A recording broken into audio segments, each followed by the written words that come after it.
Madam একটা parcel আসছে। Parcel কোন জি। দেশ থেকে?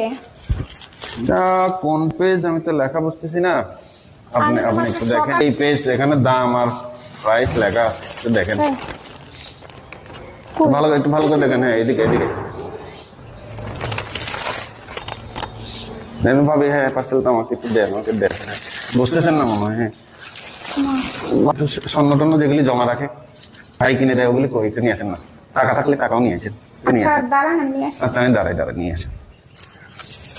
নিয়ে আসেন, যা পারেন নিয়ে আসেন না। এত তৈরি লাগে, কত স্বর্ণ আনতেছে। এই যে এগুলো আছে। ও মাই গড, এখানে আমি দেন দেন দেন। এত টাকা রে, এত দাম, এত টাকা পয়সা। আমি আগে যাই। আচ্ছা ঠিক আছে, ভাই আসলে বললেন, আমি পার্সেল দিয়ে গেছি। আচ্ছা, ওকে। এভাবে প্রতারণা করে যাচ্ছে প্রতারকেরা। নিঃশ্বাস এভাবে